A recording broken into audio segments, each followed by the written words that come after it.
The first knock came just as the thunder rolled over the Georgia hills, three sharp raps that made the old house seem to breathe. Margaret Hayes looked up from the flickering light of her kitchen stove, wooden spoon midair, soup bubbling. Outside, rain swept sideways across the porch, bending the azaleas against the railing.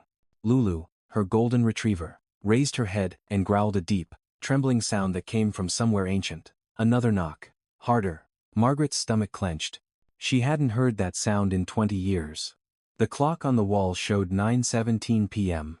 Her son, David, was still out finishing his evening shift at the university lab.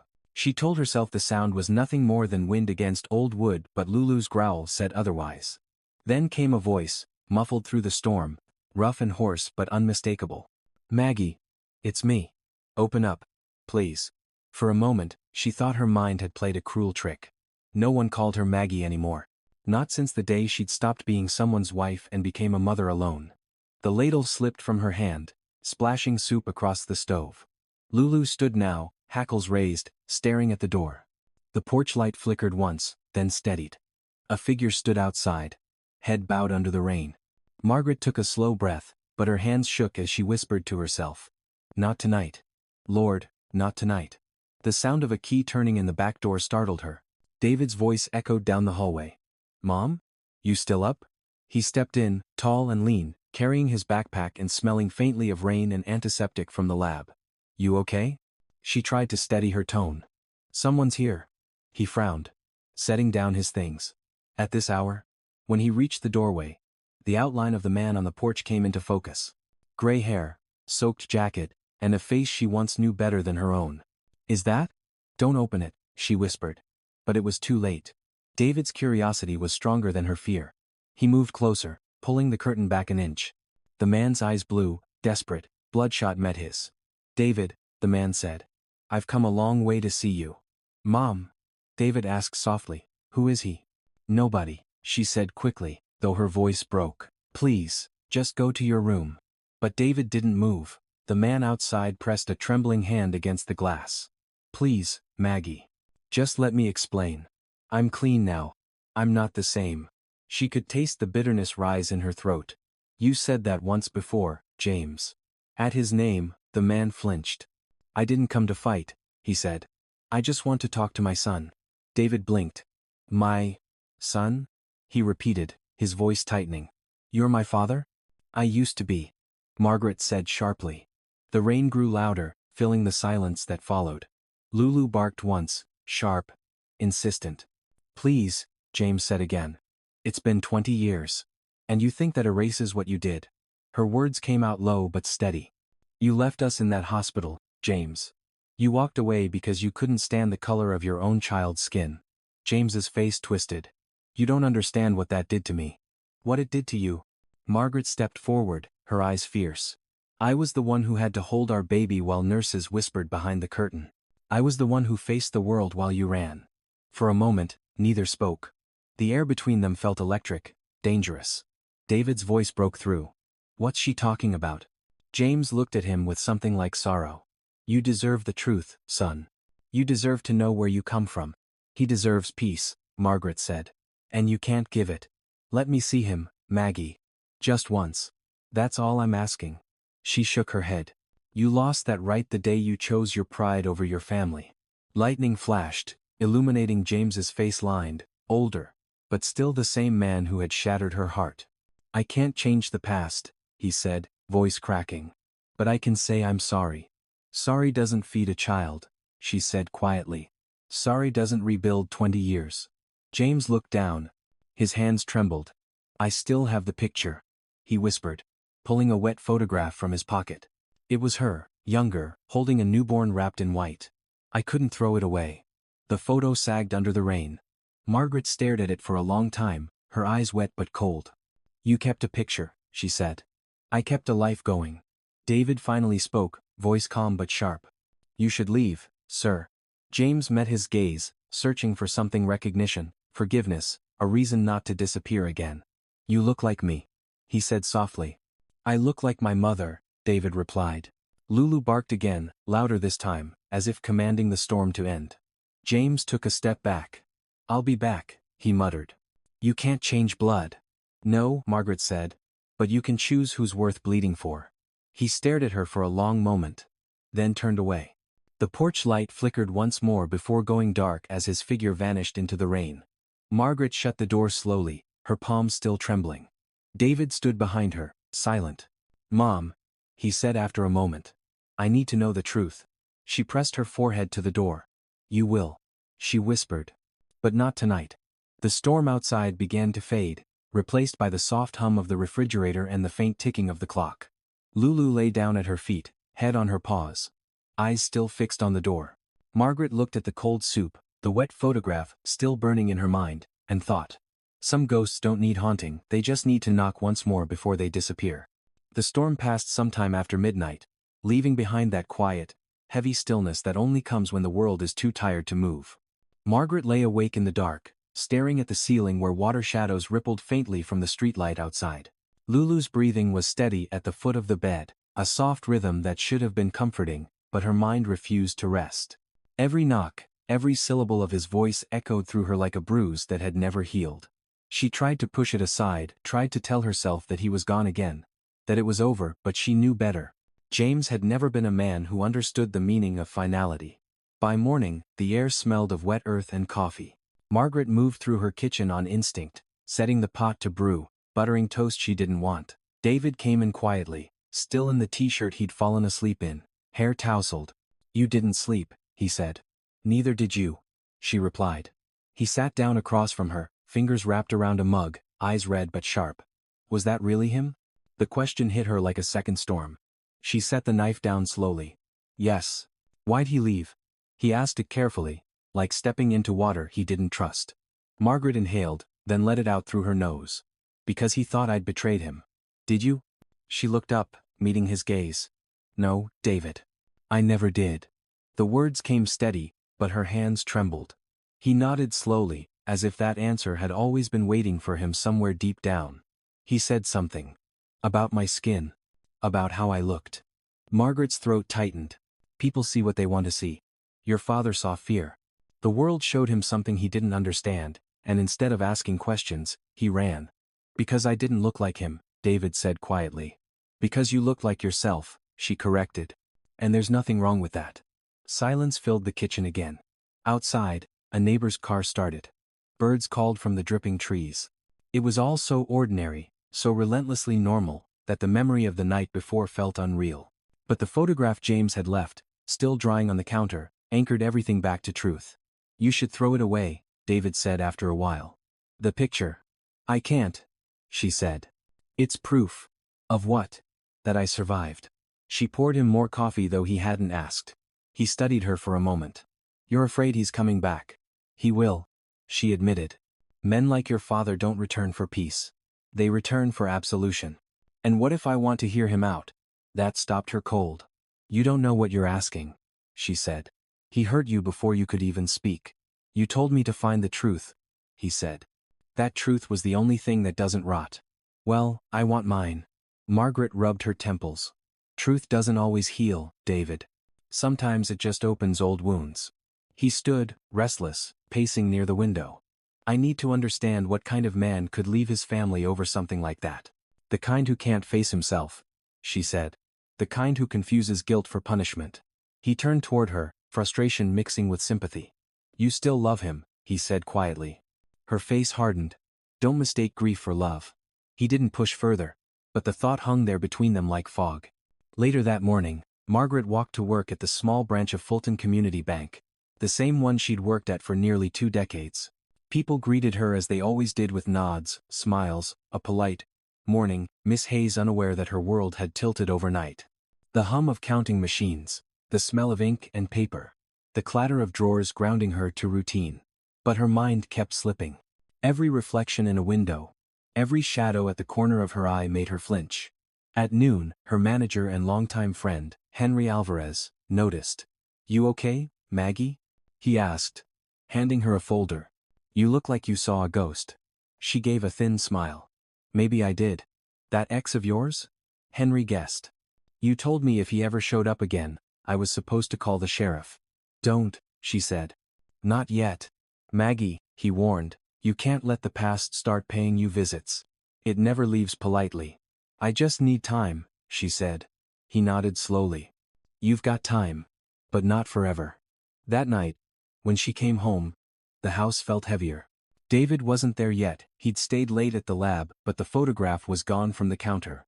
Her heart sank. She called his phone, but it went to voicemail.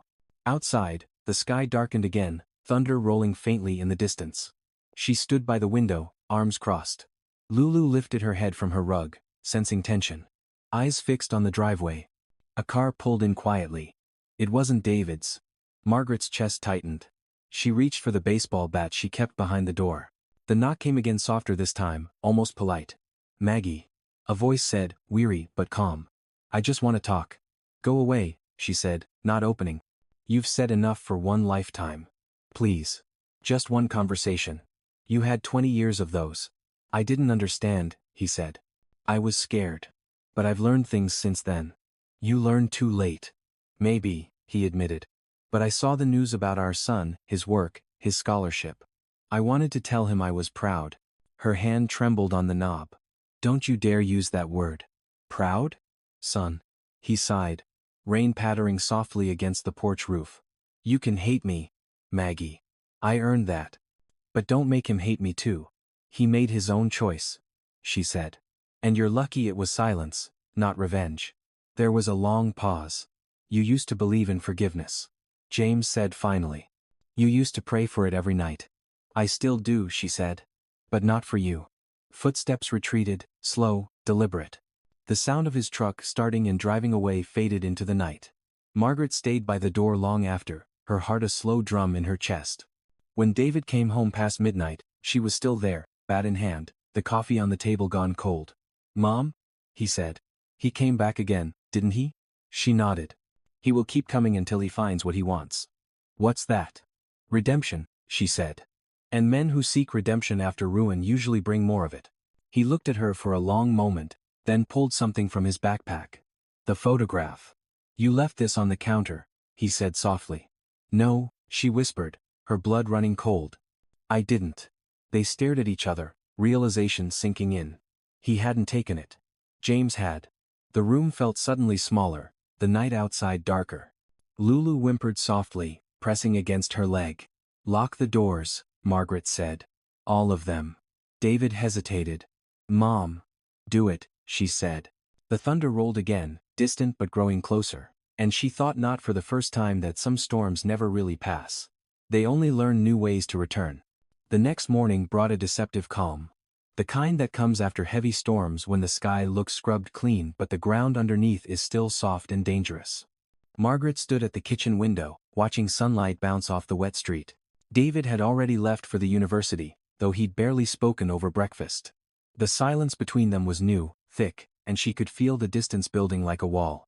Lulu sat near the door, ears twitching every time a car passed, as if waiting for another knock. Margaret wrapped her hands around her coffee mug. She hadn't told David about the missing photograph, but she knew he suspected. The thought of James walking through her home while she slept made her skin crawl. She picked up the phone twice that morning, intending to call the sheriff, but each time she stopped. What would she say? That her ex-husband might have stolen a photo 20 years after he'd stolen her piece? It would sound ridiculous. Desperate even. Instead, she went to work. The bank was quiet that day, the kind of slow Monday where even the coffee tasted tired. Henry greeted her with his usual warm smile, but it faded when he saw her eyes. Rough night? He asked. Something like that. He came back again, didn't he? She didn't answer. Henry sighed. You want me to call my cousin at the precinct? Just to check if he's still in town? No, she said quickly. The less attention, the better. Henry studied her. You can't fight ghosts by pretending they're polite. She almost smiled at that. By lunch, the rain started again, light this time. Just a mist, but it set her nerves on edge. Every customer that lingered too long near the glass door made her heart race. She told herself she was being foolish, until she saw it. A pickup truck idling across the street, old, rusted, familiar. James's truck. She froze. Heart pounding. Eyes fixed on the figure behind the wheel. He wasn't looking at her, not directly. He was watching the entrance. She moved to the back office quickly, pretending to file paperwork. Pretending she wasn't shaking. Henry followed her, concern deepening. He's out there, isn't he? She nodded, barely. Stay inside, he said. I'll handle it. Before she could protest, Henry was already walking toward the door. Through the blinds, she saw him cross the street, one hand lifted in a calm, diplomatic gesture. She couldn't hear what was said, only the tension in their postures. James leaned out of the truck window, talking fast, gesturing with open palms like a man, trying to explain something unforgivable. Henry pointed back toward the bank, shook his head once, and turned away. James shouted something after him, but the sound was swallowed by the passing traffic. The truck peeled away. When Henry came back, his face was tight. He's not stable, Maggie. He says he just wants to talk, but there's something else behind it. What did he say? That he made a mistake. That he's been sick. That he needs to see his son before it's too late. He wanted me to pass along a note. Henry pulled a damp, folded envelope from his pocket. Margaret stared at it. You didn't read it? Wasn't mine to read. She hesitated before taking it. Her hands trembled as she unfolded the paper. The handwriting was jagged, uneven. Maggie. I know I can't undo what I did. But I need to make things right before I go. I've been sick, real sick. They say I don't have much time. Please. Let me talk to him once. I swear I mean no harm. James. She felt nothing at first, only the dull hum of fluorescent lights above her. Then anger rose slow, burning. How many times had he used illness, guilt, or faith as currency for forgiveness? She crumpled the paper and threw it into the trash. He's lying, she said. Henry frowned. And if he's not? Then he can die knowing he's not welcome here. Henry put a hand on her shoulder. Maggie. Sometimes closure doesn't come the way we expect. Closure? She said bitterly. Closure would have been a husband who stayed. When she left the bank that evening, the truck was gone. But her sense of being watched lingered. She checked her mirrors all the way home. By the time she pulled into the driveway, dusk had swallowed the neighborhood in amber light. David's car was there, and the sight brought a flicker of comfort. Inside, the house smelled of spaghetti sauce and basil. He'd cooked something he rarely did. You didn't have to, she said softly. I wanted to. He stirred the pot, avoiding her eyes. We need to talk. She sat at the table. About your father? About me, he said. I went to see someone today. Who? Dr. Bloom, my genetics professor. I asked him to run some tests. Her heart skipped. What kind of tests? DNA sequencing, he said quietly. To trace my ancestry. To see if what he believed was ever possible. Margaret's mouth went dry. David, you shouldn't have. Why not? I need to know if he was wrong. He was wrong the moment he walked out, she said. You don't need science to prove that. It's not just for him, David said, voice breaking. It's for me. I've lived my whole life trying to figure out why I didn't belong anywhere. Maybe the truth will finally let me breathe. She stared at him, seeing not a boy anymore but a man shaped by questions she'd never answered. And what if the truth hurts? She asked. Then at least it's mine, he said. She wanted to argue, to forbid it, but she couldn't. He was old enough to make his own choices. Old enough to carry the same burden she had once carried alone. Just promise me one thing, she said. Whatever you find, don't take it to him. David hesitated, then nodded, though she could see uncertainty flicker in his eyes. After dinner, she washed dishes while he packed up the test kit. The house was quiet again except for the low hum of the refrigerator. She caught her reflection in the kitchen window, tired eyes, gray at her temples, a woman who had built her world out of broken pieces. Outside, the wind picked up. Lulu started barking suddenly, sharp and urgent. Margaret turned off the faucet, listening. Headlights swept across the living room wall. A vehicle slowed in front of the house, then stopped. Her pulse quickened. She peeked through the curtain. The old pickup truck. The engine idled, headlights glaring. Then, just as suddenly, it backed up and drove away. David appeared at the top of the stairs. Who was that? No one, she said, forcing her voice steady. But they both knew better. Later, long after David had gone to bed, she sat in the living room with the lights off, clutching a mug of cold tea. The wind howled softly around the eaves, carrying the smell of wet pine. Somewhere in the distance, thunder rumbled again, faint but familiar. She whispered to herself. You won't take him from me again. Lulu stirred, resting her head against her foot. Margaret reached down to scratch behind her ears. We've been through worse, girl, she murmured. But even as she said it, She couldn't shake the feeling that the worst hadn't come yet, that the storm waiting on the horizon wasn't in the sky at all. The day of David's graduation arrived under a sky too bright to be trusted. The air in Atlanta carried the heavy sweetness of magnolia and the faint hum of cicadas, an early warning that summer was coming fast. Margaret had spent the morning arranging flowers in mason jars, setting up folding chairs in the backyard, and trying not to think about the truck she'd seen parked at the end of the street the night before. Lulu followed her everywhere, tail low, every sound making her ears twitch. David came out in his gown, the navy fabric crisp and proud, the tassel already pinned straight. "You look just like your grandfather," she said softly. "He would have been proud." "You're the one who should be proud," he said, kissing her cheek. "You did all the hard work." She smiled, but something in her wouldn't settle. The world had a strange way of testing her peace every time she thought she'd earned it. Guests began to arrive, neighbors from church, Henry and his wife, a few of David's professors. The backyard filled with laughter. Plates of fried chicken, sweet tea, and the easy rhythm of small-town talk. The sunlight hit the white tent just right, turning the air gold. For a few hours, Margaret allowed herself to breathe. She laughed at stories, hugged friends, watched her son laugh with people who had come to celebrate the man he had become. When he stood up to give his short thank you speech, she felt something inside her shift, like healing was finally possible. "Mom," David said, raising his glass, "for every night you stayed awake so I could dream, you're the reason I made it here." There was applause, the kind that warms your bones. But before it could fade, the sound of gravel crunching under tires froze the crowd. Heads turned toward the driveway. Margaret's breath caught.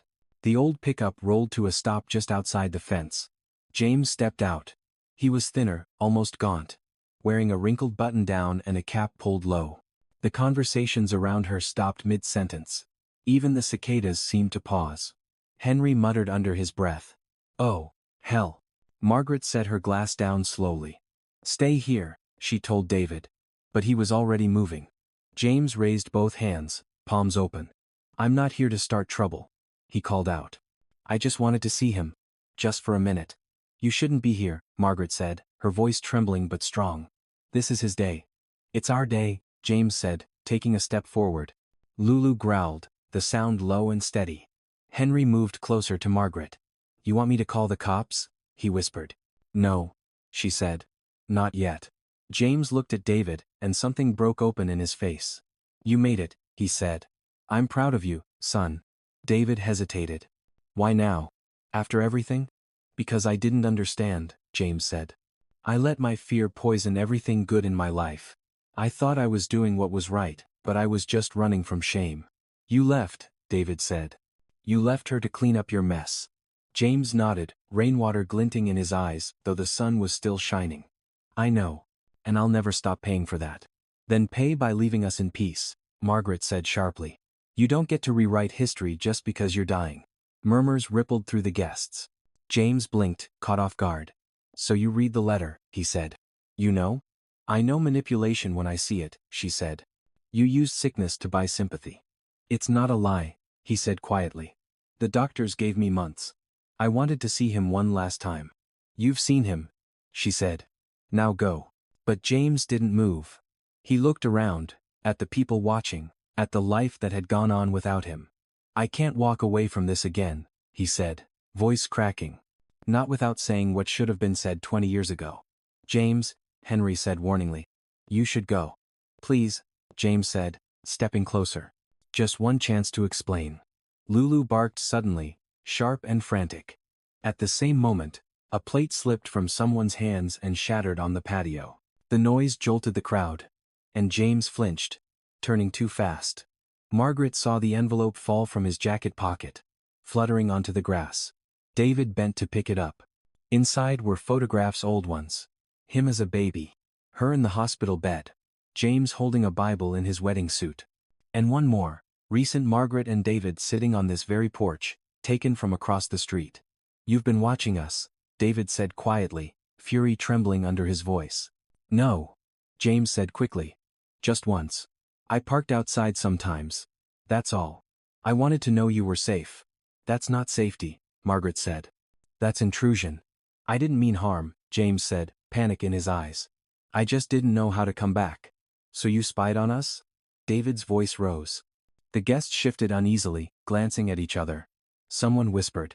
Should we go? Margaret's heart pounded. David, she said softly, but he wasn't listening. You left us because you couldn't handle the truth of who I am. Now you show up like some kind of ghost expecting forgiveness? James shook his head. I'm not asking for forgiveness. I'm asking for understanding. You don't get either, David said. You get distance. Lulu barked again, louder, straining against her leash. The tension was about to break. Henry stepped forward. All right, folks, he said, voice calm but firm, let's give this family some space. But James, desperate now, reached out just as Margaret moved between them. His hand caught her wrist, not rough but pleading. The crowd gasped. Let go, she said. Please. Maggie, he whispered, I'm sorry. I know, she said, eyes steady on his. But sorry doesn't mean welcome. She pulled her hand free. At that moment, a police cruiser turned the corner, lights flashing. Someone must have called. James froze. The officer stepped out, hand resting near his holster. Sir, is everything all right here? Everything's fine, Margaret said quickly. He was just leaving. James looked at her one last time, a hollow kind of peace settling over his face. You raised him well, he said softly. Better than I ever could. The officer guided him back toward his truck. The crowd began to murmur again, relief mixing with discomfort. Margaret stood still until the sound of the engine faded completely. Only then did her knees give way. David caught her before she fell. It's over, he said, though neither of them believed it. She clutched his sleeve, whispering, He's dying, David, but I don't think he came here just to say goodbye. He frowned. What do you mean? That man's never known how to leave without taking something with him. As the guests drifted away and the sun sank behind the trees, the house fell quiet again. Lulu lay under the table, tail twitching in restless dreams. Margaret stood at the kitchen sink, staring out at the driveway where the truck had been. The grass was crushed where its tires had rested, as if the earth itself remembered. In the fading light, she could almost hear the echo of his words, soft and haunting. You can't change blood. She whispered back. Maybe not. But I can stop it from poisoning what's left. And outside, as the last light bled from the sky, thunder rumbled once more in the distance, low, patient, and coming closer. 2 weeks passed before the quiet settled again, the kind of quiet that comes not from peace but from exhaustion. The neighbors had stopped asking questions. Henry had stopped calling every night to check in. And David had buried himself in his research at the university. Margaret told herself that was a good sign, that maybe they were moving on. But every evening she still found herself glancing toward the window when headlights passed, half expecting that truck to reappear. It was a Sunday afternoon when the letter arrived.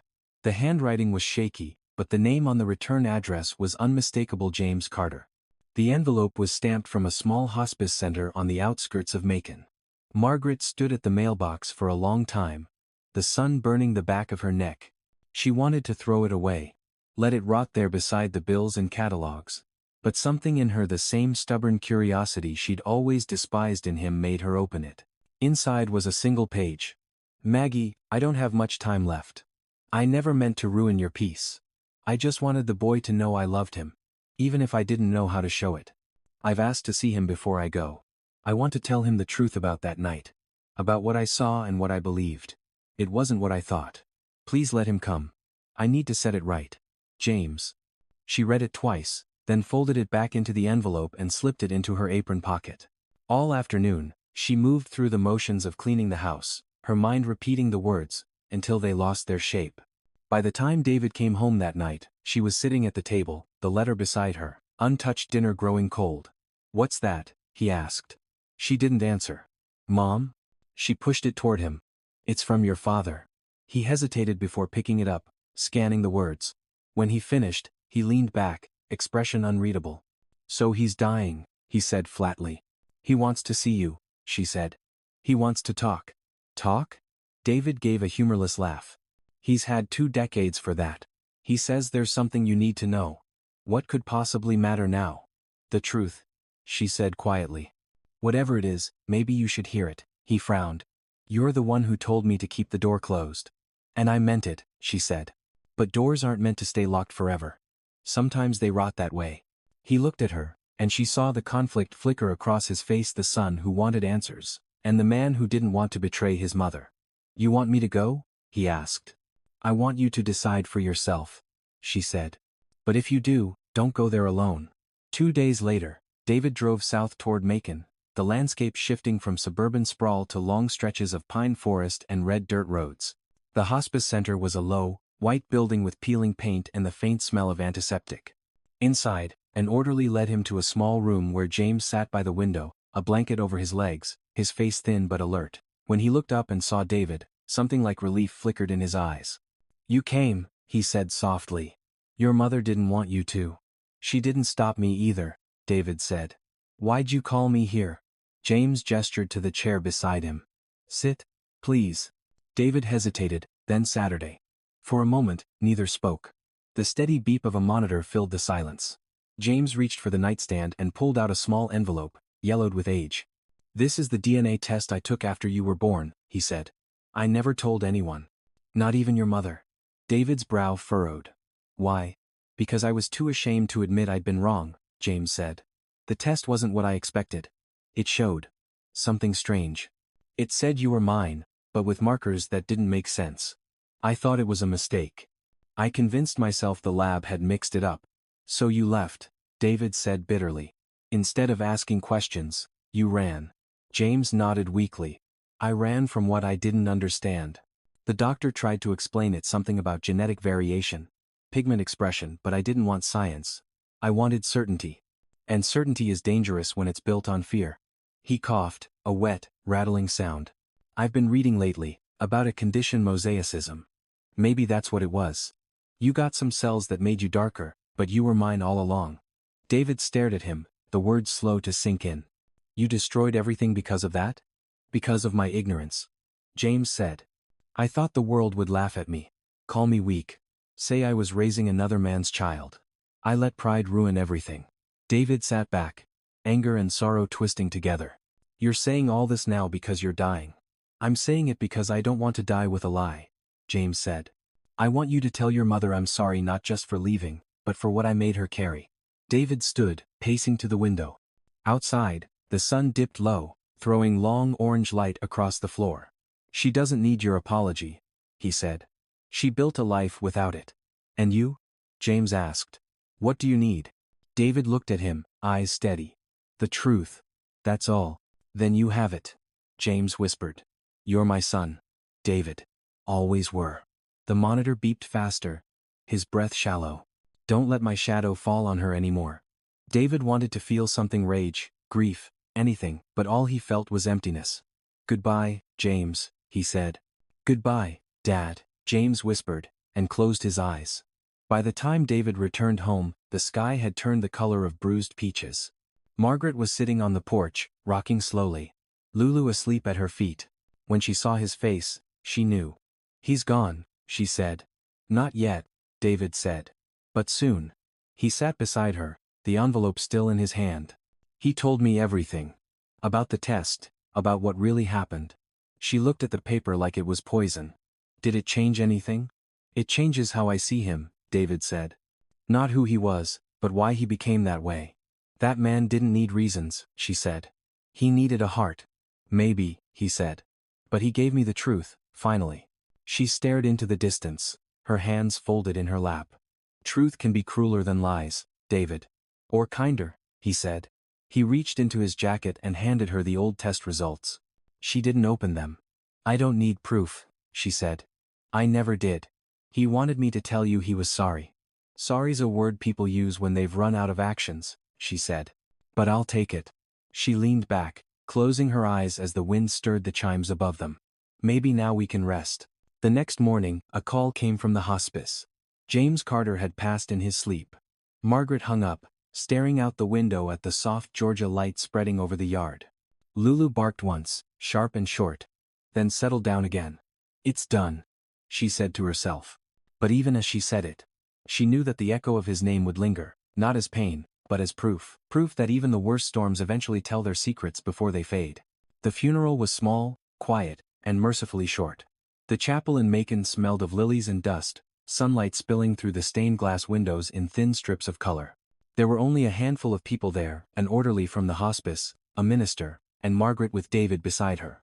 She hadn't planned on coming, but something about the way David had said, "He died last night," made her understand that leaving things unfinished would be a kind of cruelty she wasn't willing to live with anymore. The service lasted less than 20 minutes. The preacher spoke in that practiced rhythm of the South's soft words about forgiveness, mercy, the weight of time. Margaret barely heard him.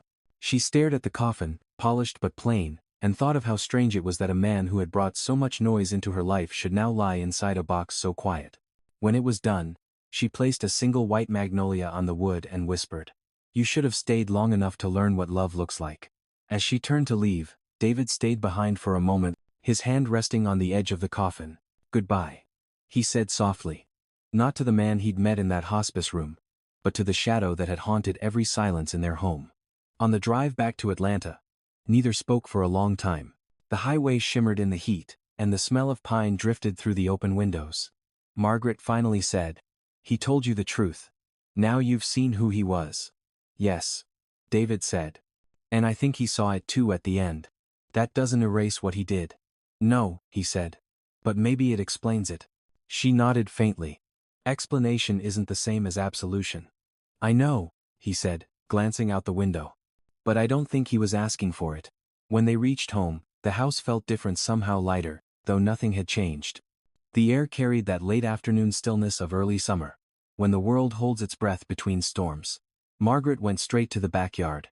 The magnolia tree she'd planted years ago, the same year James had left, was in full bloom.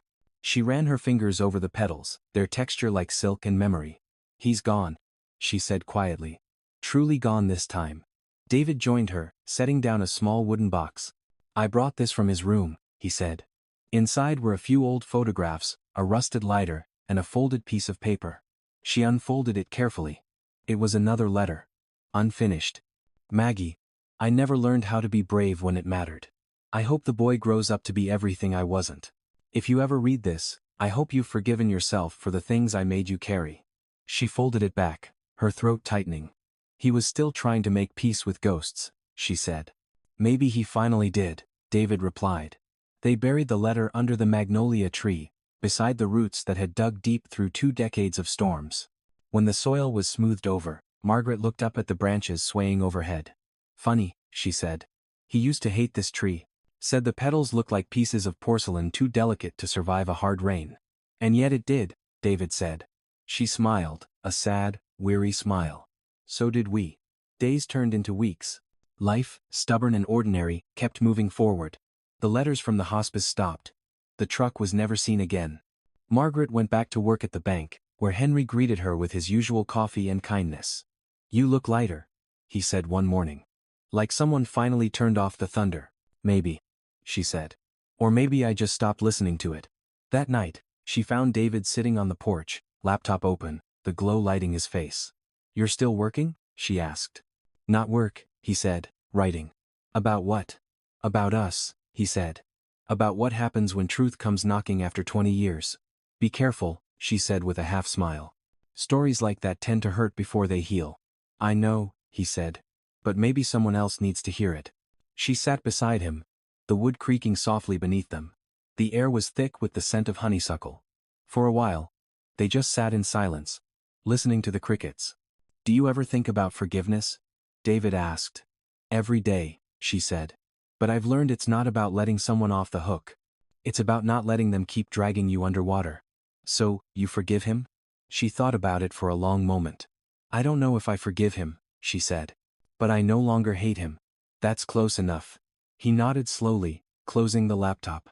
"That's enough for me too." As the night deepened, thunder murmured somewhere far away, faint and harmless. Margaret watched the lightning flicker behind the hills, soft and distant. "When I was young," she said, "I used to think justice meant punishment. That if someone hurt you, the world owed you a reckoning. And now? Now I think justice is just peace you earn after surviving." David leaned his head back against the chair, the glow of the porch light catching the faint silver in her hair. "You think he found peace?" "I think he found silence," she said. "Sometimes that's the same thing." They sat like that for a long while, mother and son, the past behind them like a closed book. When the wind shifted, the wind chime by the door began to sing soft, hesitant at first, then sure, the notes rising and falling like breathing. Margaret smiled. "He made that sound for years," she said. "Thunder, guilt, regret. Now something else finally gets to speak." David reached down to scratch Lulu's ears. The old dog stretched, sighed, and settled again, her tail thumping lazily. Margaret looked toward the dark yard, the magnolia glowing pale in the moonlight. Some doors, she said softly, should never be opened by guilt, only by grace. David turned toward her. You should write that down. No, she said, smiling. You write it. You're the storyteller now. He nodded, eyes shining, and she could see in his expression the man he would become, steady, compassionate, unwilling to let bitterness define him. Inside the house, the clock chimed 10. Margaret rose slowly, touching his shoulder before heading toward the door. Come in when you're ready, she said. We've got tomorrow to build. As she stepped inside, the warm glow of the kitchen light fell across her face. The house no longer felt haunted. The ghosts had done what they came to do. Outside, David stayed a while longer, listening to the wind chime echo against the quiet night. Somewhere beyond the hills, thunder rolled one last time before fading completely, leaving only stillness and the faint hum of a world that had finally learned to rest.